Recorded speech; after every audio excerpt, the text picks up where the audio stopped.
Next week, I don't know if I want it. I think we should see other people. I want it. I want that up and down. It freaked me out. I ain't gonna lie to you. Real talk, I was scared. Hey guys, and welcome back to Little Black Book. You know what time it is. Talking to you guys about Put a Ring on It from OWN TV, where we're talking about Ashley and Hollywood in this particular instance. Guys, if you are new to the channel, do me a favor, do yourself a favor, make sure you like, share, subscribe, click on the bell button for a notification of the uploads. And for those of you who are returnees, you got the minerals, you got the minerals. Alright, cool, fantastic. Let's talk about it. Hollywood and Ashley. So, having watched, obviously, this particular show is a brand new show that's been put onto OWN TV. I think it's Wallpacker again. So, we got a show where a couple's coming onto the show. Somebody wants to get married out of the couple, but it hasn't happened as of yet. And then they come and they date other people to find out whether they really truly do want to get married in the end. So today, in this particular episode, we're going to talk about Ashley and Hollywood. Now, I think watching this episode, I can kind of see, I mean, they made it very, very clear as to why they're not married at this moment. But I think one of the major things I noticed, obviously, just from the opening jump, is that they had very good physical chemistry. Proposed, I bought the wedding dress, still have it. And we put down payment on a destination wedding. And then he goes. And I think, you know, with any relationship, when there's good physical chemistry, and that physical doesn't mean sexual, it just means, you know, they're comfortable in touching, in hand holding, you know, hugging, that kind of thing. They're comfortable doing it from both ends. It's normally a good sign that they've got good physical intimacy. As you can even see with the other couples, with Michael and Shay, there wasn't that, they were separate, right? Until the very end of this episode, right? They never held hands. They were in their own separate lanes. And even with Elysium, I think, and Mimi, I hope I pronounced the name right. You know me, my name's Elysis and Mimi. Again, there was separation there until the last end of this particular episode. So with Ash and Hollywood, they have come into the show where he is ready and she is not. Now, at first, when you hear that, you might first think to yourself, rah, a man's ready to get married, but a woman's not. My alarm bells start ringing straight away. All it is to put that ring on that thing. But I don't know if you're ready. Because oftentimes it is the other way around, that men are usually the ones that are not ready and the women are ready to marry, due to the fact that obviously what marriage represents. It represents safety, it represents security, that's legal, that's emotional as well, that's financial as well. The legal, the financial security of what marriage represents for women in often cases. Also for men, it's about creating that stable legacy and being able to pass on DNA in a safe environment that hopefully it will continue on and on and on. And so when you see a man and a woman and the man is wanting to get married, my alarm bells were ringing, because I was asking myself, why is it he wants to get married and she does not? I've been loving this little red thing for a minute. I actually proposed. Did you? Yeah, with 2 rings. And I think whenever you have two people with opposing views as to whether they want to get married or not maybe a fear, but really just literally saying, I'm not ready to get married, I'm ready to get married, you have to look deeper below the surface as to what are the factors and what are the reasons as to why that person at the moment in this situation, in this time, is saying no. And I think when we heard obviously, when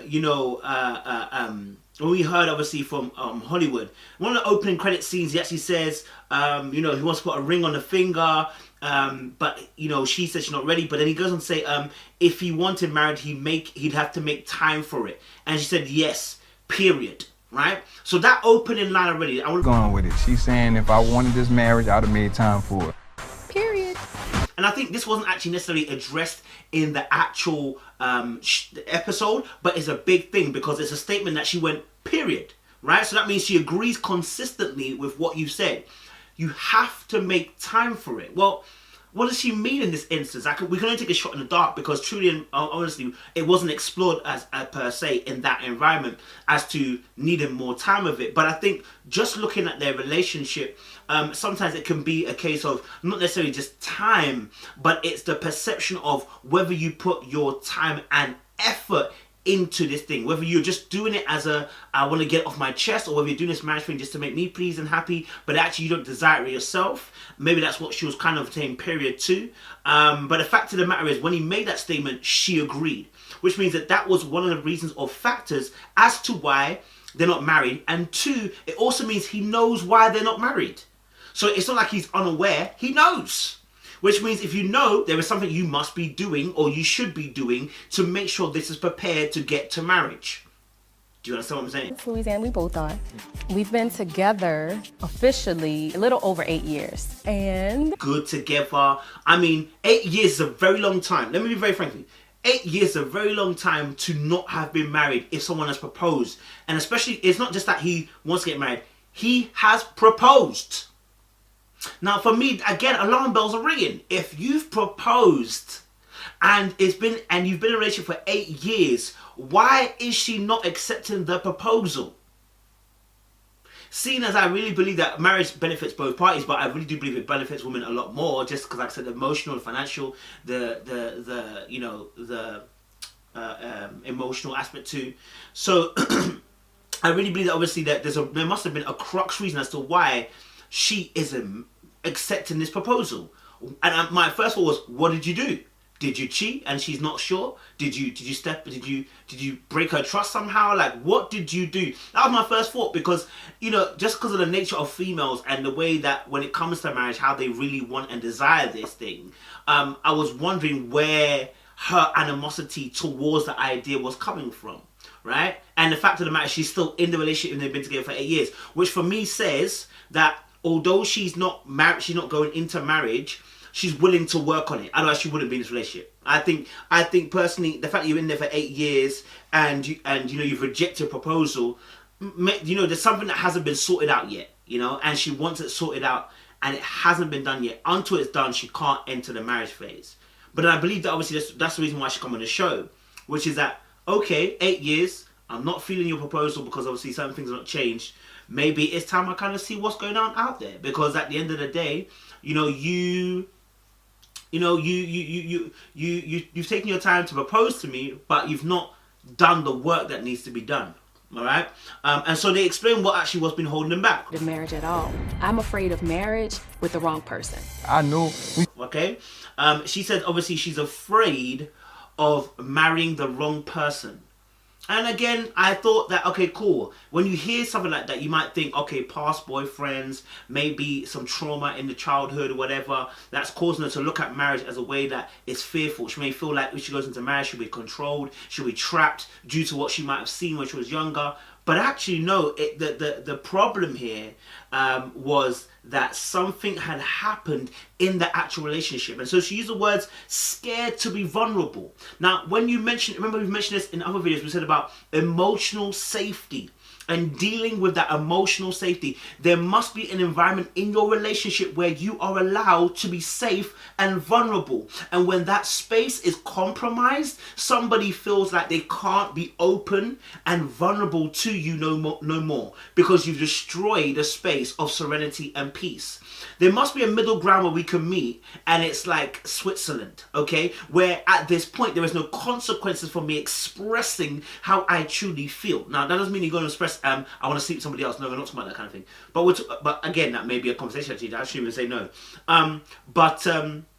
There should be a Switzerland in your relationship where you can come to and say, look, hey, you know what? This thing has really hurt me, and I'm actually unable to get past it.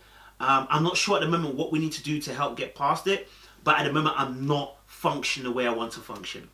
Unfortunately, the situation I'm seeing, I'm not liking what I'm seeing in front of me right now, and it's prohibiting me to get to marriage. And she can't give her full vulnerability because the Switzerland hasn't been established, right? And so that is a huge problem in that relationship. So remember I said to you, they got great physical intimacy. The emotional aspect needs to be sorted out now. And then the reason she gave was that after the proposal, what happened was he got cold feet. But not only did he get cold feet, he got cold feet in a way where he was up and down. Destination wedding, and then he goes, I don't know if I want it. And then the next week, I want it. Next week, I don't know if I want it. I think we should see other people. I want it. I want that up and down. It's So one minute he was saying, yes, I want to marry you. Next minute it's like, no, I don't want to marry you. Next minute I want to marry you. Next minute I'm not sure again. And that fluctuation threw her completely off, because as we always say, when a man wants and needs something, he just goes and gets it. So maybe for her, there was confusion in her mind as to, wait, hold a minute. You proposed, you said you wanted this. All of a sudden now, you don't know what you want. That's a bit weird, right?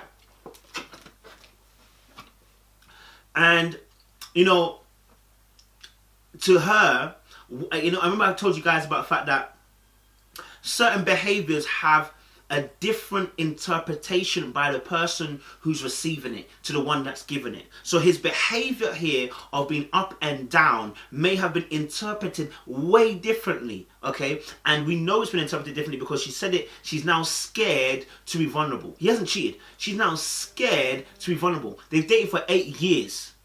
And now, after this situation, she's now scared to be vulnerable? I'm scared to allow myself to be completely vulnerable with him, to allow myself to be ready to get to that next level. So that should let you know the kind of meaning she's taken from the fact you've been up and down. She's no longer sure if you're sure about her. And so now she's not sure whether she's marrying the right person. There's that one action. And in fact, I think in the next week's clip, she mentioned about the fact that, or it might be this clip where she said, you should have thought about that 5 years ago. Yeah, it was later on in the clip, she says, you should have thought about that 5 years ago. So this thing that happened 5 years ago has had a grip on their relationship. 5 years. So you see what I'm saying about communication and comprehension.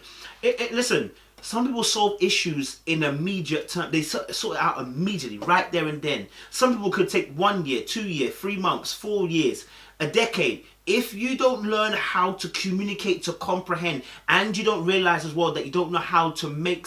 And you know, I'm learning this thing now as well. If you don't know how to make us both win, one of us will lose. And when we lose, the person feels a loss. That relationship is in dire straits. I won't say to you that it's over, but I'll say to you, you're already on a downhill slope. Because both parties, if one person feels like they're losing, they're going to feel like they're sacrificing and not compromising. And that's the hardest thing to deal with, right? And so sometimes it requires, you know, treaties that are made between countries are not always made in one day. Sometimes there is negotiations. Sometimes there's conversations. Sometimes there are back and forth over a period of time in order for us to get to a place where we can compromise. And that's where a lot of our marriages and relationships need to be. Can you compromise?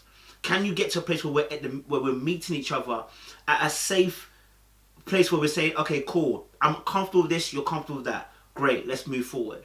And so this thing has been going on for 5 years raging, you know. 5 years have been raging on this topic that now she's still not sure. She's still not sure. And that's going to play a big part in the way that Hollywood's acting right now. And we're going to deal with that in a second or two. Wedding, and then he goes, I don't know if I want it. And then the next week, I want it. Next week, I don't know if I want it. I think we should see other people. I want it. I want that up and down. It freaked me out. I ain't gonna lie to you. What was interesting was the intensity of his glare towards her. I mean, he really paid attention when she was speaking. He was really paying attention. You know, he didn't interrupt her. He let her speak. He let her talk, which was different to Michael and Che. And so you saw that there was at least there's hope there, because the guy's not trying to be a dickhead or not trying to be a prick. He's not trying to be, you know, trying to nuke her or anything. He just really wants to be able to understand her to a point where he gets it. You know what I mean? Like he gets it, and I'm guessing it sinks in, and he's got the answer, and it becomes his truth that he can actually live out, right? And so during the point of when she was explaining her situation as to why she felt like she's at this point now, you will see that when they were linking hands, she actually released his hands to explain the situation. And that told me all I need to know. The fact that she had to release his hand to explain everything, the gesticulation at that point, let me know that this is something that is still, it's causing some stir of emotion. Okay, it's triggering in some point. Because the moment you have to release your hand, it means you need to be free. You need to have freedom to express how you felt. And so that was a really insightful thing to see as well. And so it's funny because we've been doing videos about this for the past few weeks. We spoke about DeVale and his wife Kadeen, and we spoke about the video that he did with the guys, and speaking about how men marry when they feel fearful that the woman will going to leave, right? And so it's interesting that in the scenario between Hollywood and Ashley now, Hollywood actually comes out and says, he did it, like he kind of proposed, I guess, originally because he didn't want to lose her.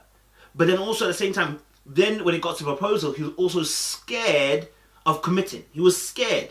And so at that point, their hands actually come back into, they grab each other's hands again once more. But he admits there and then, I was scared. And I think it's great that he's admitted it there. Is it something that should have been said, maybe admitted to earlier on? Because maybe they might not have been here if that was the case. Maybe had he admitted earlier on that, hey, look, the reason for my up and downs, I was scared then. I didn't know if I could commit then. But now I'm definitely sure that I can commit to you. Has that conversation been had? It probably has. Maybe it has. But I don't want to be naive as well to say that it has and assume. So that's a simple conversation where you have to get vulnerable. You see, she's saying that she can't be vulnerable. I'll tell you why she can't be vulnerable. Because he won't be vulnerable. You know what I'm saying? Like, after that act of the cold feet up and down, he has to create Switzerland. Because now she's no longer sure whether she wants to marry or not. So create Switzerland, Hollywood. You have to create the emotional safe space. And that means you stepping out first and saying, hey, look, Ashley, I'm not going to lie to you. I was scared. I let my pride get in the way. I let my fear get in the way. You know what I'm saying? I was scared to commit. I was scared that I was going to mess it up. I was scared this, that. Whatever you got to say, but you keep it Switzerland. You tell the absolute truth. It's needed. Has to happen. And so, yeah, that's partly another conversation that they'll need to have, as well. Creating that emotional safe space. So watch the video on that as well. Okay. Okay. That's crazy, man. I ain't never really thought in all these years I couldn't see you with another dude on a date. Information about going on dates and stuff like that. Hollywood's actually the only one that seems pressed. I'm not gonna lie to you. Michael doesn't look pressed. Elisa's, yeah, he was definitely pressed, Elisa's, when he got in the house. But yeah, Hollywood was definitely pressed about the issue. Couldn't hide his facial expression. Couldn't hide his frustration or his disappointment or even sadness that his girl's gonna go out on a date, right? And so we see that play into when they get to the house, because when she's excited about going out on a date, you can see that he's tenacious about letting her know, listen, I'm not happy. Like, I'm not. And he even admits, I'm burnt thinking about this. This is frustrating for me. It's hurtful for me. I don't want to see my girl leave. It's been 9 years we've been dating. It's 9 years we've been together. And I'm now seeing my girl go on a date with someone else. This is a big burn for me. Right? And so I do believe there's hope for them. If he's ready, if he truly said he's ready for marriage, I think there's hope for them. Because to see, you know what, men do get possessive anyway. This is irrespective of whether they want you or whether they just want to keep you. Men do get very territorial about those kind of things. But just by listening to what he's saying, it doesn't sound like that. But some of the things that I saw about him was to try and, I call it self-defense mechanisms, that we do when we're feeling a little bit under attack and against the wall. You'll see him when he's talking to her in the kitchen, talking about how big his wiener is. He could be fine all he wants. What if he fine with a little bit of weenie? You feel me? I'm fine with a big weenie. You know what I'm saying? And you'll find no one else like me. The bravado is coming out to almost assure, it's not to assure her, it's not to assure her, it's to assure himself, right? So the bravado is going out to kind of say to her, I don't care. Listen, I've got it in lock. I'm ready. I know what it is. I'm super good. But actually, you're saying it to convince yourself, because you yourself are feeling a way about the situation. And why wouldn't you? It's 9 years, and you're now seeing your girl go on a date, and she's excited when the tight-ass leggings that are showing off her body, that you and her have been working together. Seeing how your bodies have developed over time. Of course, you're gonna feel a certain type of way. Of course, it makes sense. And so, yeah, when the statement comes out, no one else can do what I do, you have to think again. why are you saying that? Me, right? And when you have to say those things, you're actually convincing yourself. And in the hope that when you convince yourself, as you're saying it, you will psych her out of any thoughts of thinking that she's going to leave you. It's a psychological thing. Yeah? And so I understand it. But actually it showed where he was. It showed his fear. And that's natural again. Because if you really love something, there is a fear that you might lose it. There is sometimes a fear that you might lose it.